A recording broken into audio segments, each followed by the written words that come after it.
নমস্কার, নিউজ 7 ডেজে আপনাদেরকে স্বাগত।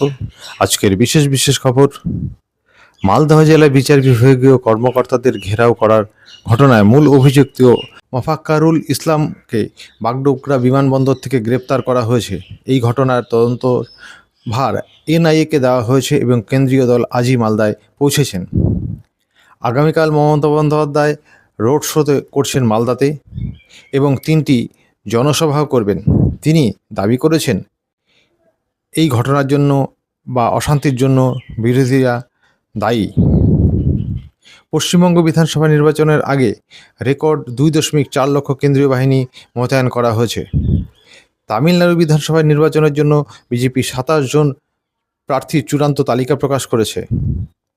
মধ্যপ্রাচ্য উত্তেজনা ও জ্বালানি তেলের মূল্যবৃদ্ধি, ইরান ও মার্কিন যুক্তরাষ্ট্রের মধ্যে চলমান উত্তেজনার ফলে বিশ্ববাজারে জ্বালানি তেলের দাম নাটকীয়ভাবে বেড়েছে। ডোনাল্ড ট্রাম্প ইরানের বিরুদ্ধে কঠোর ব্যবস্থা নেওয়ার হুঁশিয়ারি দেওয়ার পর তেল সরবরাহ নিয়ে অনিশ্চয়তা তৈরি হয়েছে।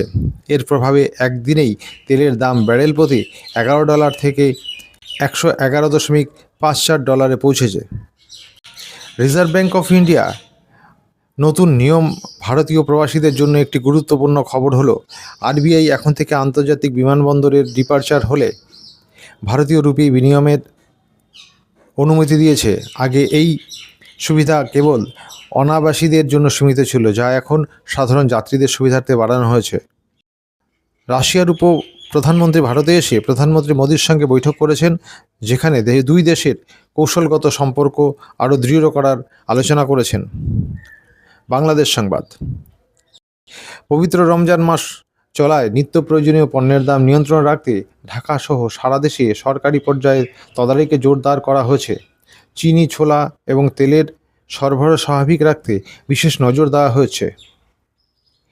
ঈদ যাত্রাকে সামনে রেখে ট্রেনের অগ্রিম টিকিট বিক্রির প্রস্তুতি এবং মহাসড়কের সংস্কার কাজ নিয়ে আলোচনা চলছে।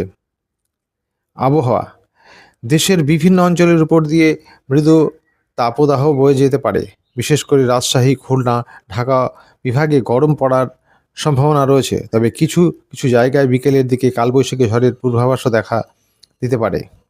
খেলাধুলা, বাংলাদেশ জাতীয় ক্রিকেট দলের আসন্ন সিরিজ এবং ঘরোয়া লিগের পারফরমেন্স নিয়ে ক্রীড়ামোদীদের মধ্যে ব্যাপক উত্তেজনা দেখা যাচ্ছে। বাংলাদেশে বিতাড়িত 331টি পরিবার বাসস্থান পেল যোগীর রাজ্যে। তারা বাংলাদেশে নির্যাতিত হয়েছিলেন এবং তাদেরকে পুনর্বাসনের দায়িত্ব যোগী সরকার নিয়েছেন। তাদের ভারতের সমস্ত সুযোগ সুবিধা দেওয়া হবে। রাজ্যের খবর, বারাসাত থেকে তৈরি হচ্ছে ফ্লাইওভার। বারাসাত তৈরি হচ্ছে ত্রিমুখী ফ্লাইওভার। চাপাডালি থেকে হেলাবরতলা যানজট মুক্ত করতে এই ফ্লাইওভার তৈরি করা হচ্ছে। ফের ভারতের পাশে থাকার বার্তা, আরও তেল এবং প্রাকৃতিক গ্যাস পাঠাতে চায় রাশিয়া। জ্বালানি সংকটের আবহে এর আগেও পাশে থাকার বার্তা দিয়েছে যুক্তরাষ্ট্র। এখনকার বিশেষ খবর এখানেই শেষ হলো। পরবর্তী খবর আবার আগামীকালকে। নিউজ 7 ডেজ চ্যানেলটিকে সাবস্ক্রাইব করবেন, লাইক করবেন এবং বেল আইকন প্রেস করবেন এবং আপনার মূল্যবান মতামত পোষণ করবেন।